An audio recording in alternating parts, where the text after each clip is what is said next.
Hello everyone! Welcome to Storytime with Emma. Today I'm going to be reading you a story called The Witch and the Wedding, written and illustrated by Emma Conti Windle. Just get right into it because we don't have time. Once upon a time, in a faraway kingdom, there lived a beautiful princess named Camille and a handsome prince named Rod. That's an interesting name for a prince. They were both young, only 18, but they fell in love the moment they first saw each other and were sure that they wanted to be married. That seems suspicious because they're 18. So the news of the coming wedding was spread throughout the kingdom and everyone was invited. It was going to be the event of the season and all were thrilled at the news. Well, not all. The evil witch, Minerva, who lived in the sinister forest outside of the kingdom with her daughter Bethany, was angered by the news of the impending nuptials. Minerva was jealous of Princess Camille's beauty and ability to charm a prince and tried to convince Bethany that all of her own misfortune was the more fortunate Princess Camille's fault. Somehow, Bethany did not believe this was true, but chose not to argue with her mother. So it seems like Minerva is projecting her own issues onto the success of everyone else, which we know is toxic and not a good idea. As days went by, more and more news was spread about the event, and Minerva couldn't take it. So she conjured a spell to disguise herself and Bethany as servants in the castle.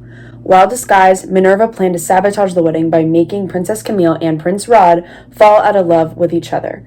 They moved into the servants' quarters in the castle, and Minerva, with a reluctant Bethany by her side, got to work. On their first night in the castle, Minerva conjured a potion which she slipped into Prince Rod's nightly cup of soup before she served it to him. A nightly cup of soup?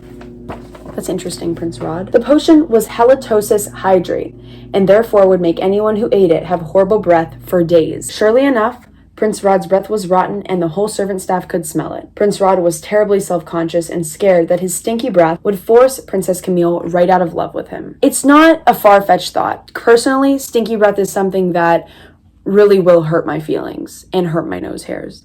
So this is a valid fear for him to have. The next morning, when Princess Camille joined Prince Rod for breakfast, she walked right up to him and gave him a big kiss as a morning greeting, completely unfazed by the bad breath that had the servants wearing face masks and taking turns being in the same room with the prince. It seemed as though Princess Camille was so in love with Prince Rod that she could not even smell the effects of the potion, and if she did, she wasn't showing it.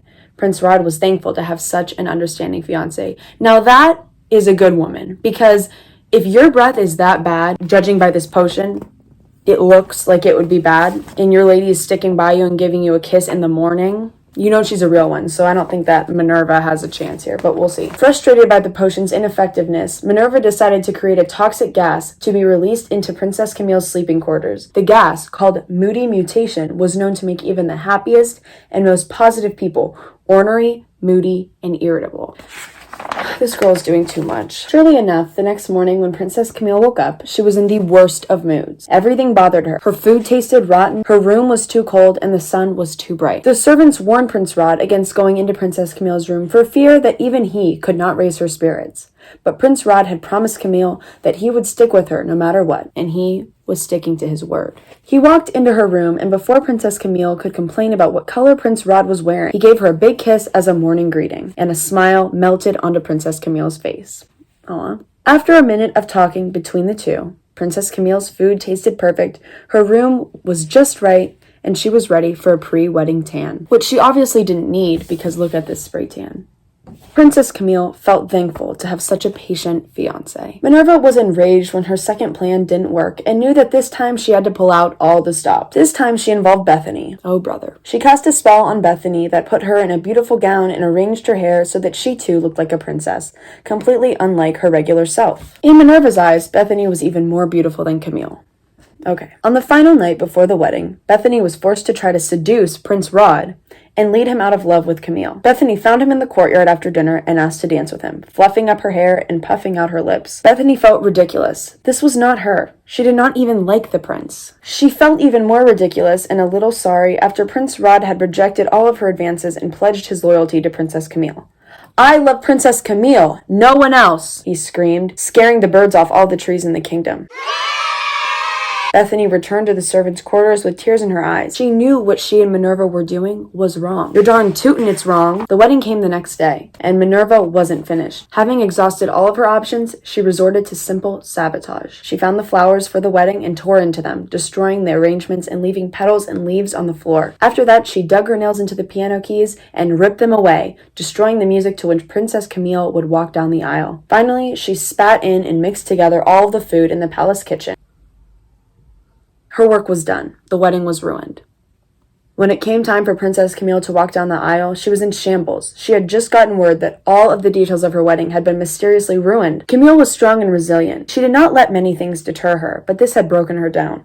Just as she was about to make her silent, bouquetless entrance, she could not contain her sadness anymore. Princess Camille cried and cried and cried so loudly that the whole palace and soon the whole kingdom could hear. Well, I would cry too, because the happiest day of my life has just been ruined by this woman.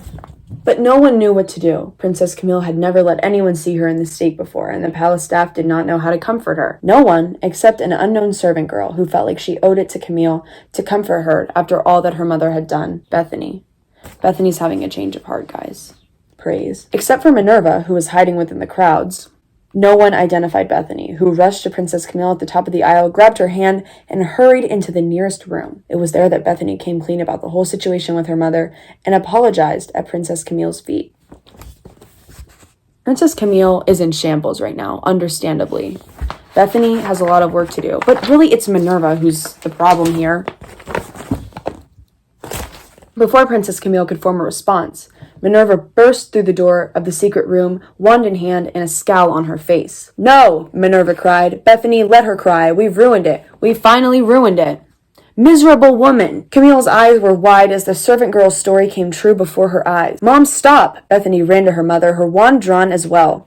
"You do not gain happiness by ruining someone else's. This is wrong. Period, Bethany." Minerva was speechless. Bethany had never challenged her, and she did not know what to do. All she knew was that her jealousy had overcome her, and now she could not even rely on her daughter to fuel her toxic cycle. Enough enabling Bethany. Soon her confusion turned into rage, and with a wild scream, Minerva shot fire out of her wand into the roof of the palace. But before it could reach the first chandelier, a bright pink light blocked its glow. It was Bethany casting a counterspell, her first real spell, against her own mother. And the goodwill behind Bethany's spell was more powerful than any of Minerva's evil jealousy. Minerva was blown back into the well and seized by the guards. In a matter of 10 minutes, Bethany discovered that she had the power to fix every wedding detail her mom had ruined. So she did. Prince Rod and Princess Camille were married. Just married. Thankful and impressed by Bethany standing up to her mother, Princess Camille and Prince Rod granted Bethany clemency and offered her a full position at the palace as a good witch. Minerva was banished back to the sinister forest where she never knew the happiness that came with supporting others instead of tearing them down out of jealousy. And Bethany, Princess Camille, and Prince Rod lived happily ever after. The end.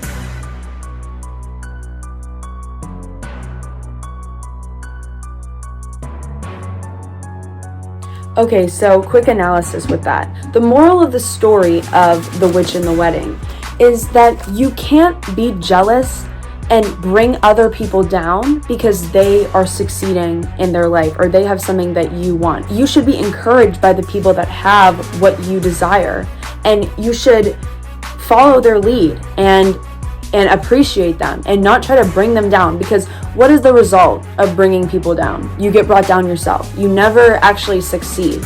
So don't bring people down. Don't let your jealousy fuel you. Jealousy is ugly. Everyone feels jealous. Everyone feels insecure, but don't act on it in a way that's going to make someone feel like this. Also, if your mom is an evil witch and she is toxic like this, stand up to her and you'll get a job at the palace. Now, that's a metaphor for standing up against generational curses and victim syndrome, which is something that is very prevalent, and people think that they're a victim of the world, but they're not. They just need to find it within themselves to make the future that they want. Love you guys. Thank you. Thank you so much for listening to the story. I hope you have a glorious day, and I hope that we can all help support each other's successes and live happily ever after. Love you.